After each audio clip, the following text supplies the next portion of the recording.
लाहौल स्पीति के लाहौल घाटी के देवता राजा घेपन और देवी बोटी 12 हफ्ते बाद वापस अपने देवालय लौट आए हैं। 12 हफ्ते तक राजा घेपन और माता देवी बोटी ने लाहौल घाटी के अलग अलग इलाकों की परिक्रमा की।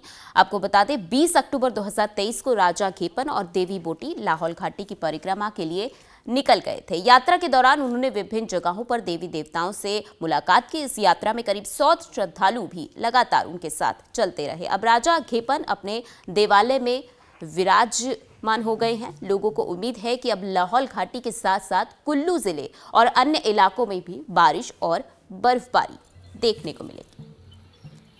तो इस बार बारिश और बर्फबारी में काफी देरी देखने को मिली है। अब तक बर्फबारी नहीं हुई है, जिसकी वजह से देवी देवताओं को अपने स्थान पर रखा गया है। लाहौल घाटी में अब बर्फबारी की उम्मीद लोगों में जाग गई है। तो ये तस्वीरें दिखा रहे हैं हम आपको, जहां पर 12 हफ्ते बाद अपने देवालय वापस लौट गए हैं देवता राजा घेपन।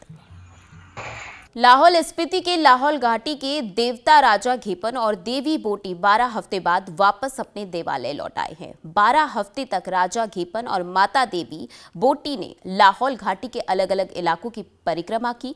आपको बता दें 20 अक्टूबर 2023 को राजा घेपन और देवी बोटी लाहौल घाटी की परिक्रमा के लिए निकल गए थे। यात्रा के दौरान उन्होंने विभिन्न जगहों पर देवी देवताओं से मुलाकात की। इस यात्रा में करीब 100 श्रद्धालु भी लगातार उनके साथ चलते रहे। अब राजा घेपन अपने देवालय में विराजमान हो गए हैं। लोगों को उम्मीद है कि अब लाहौल घाटी के साथ साथ कुल्लू जिले और अन्य इलाकों में भी बारिश और बर्फबारी देखने को मिलेगी।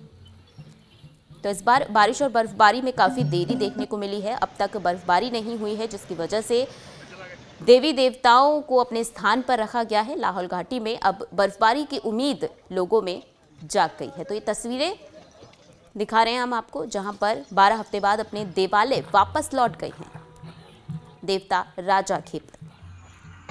लाहौल स्पीति के लाहौल घाटी के देवता राजा घेपन और देवी बोटी 12 हफ्ते बाद वापस अपने देवालय लौट आए हैं। 12 हफ्ते तक राजा घेपन और माता देवी बोटी ने लाहौल घाटी के अलग अलग इलाकों की परिक्रमा की।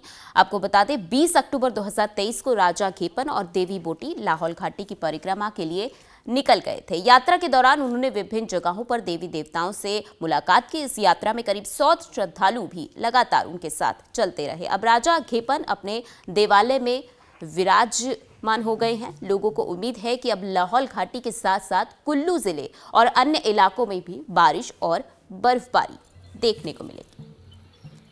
तो इस बार बारिश और बर्फबारी में काफी देरी देखने को मिली है। अब तक बर्फबारी नहीं हुई है, जिसकी वजह से देवी देवताओं को अपने स्थान पर रखा गया है। लाहौल घाटी में अब बर्फबारी की उम्मीद लोगों में जाग गई है। तो ये तस्वीरें दिखा रहे हैं हम आपको, जहां पर 12 हफ्ते बाद अपने देवालय वापस लौट गए हैं देवता राजा घेपन।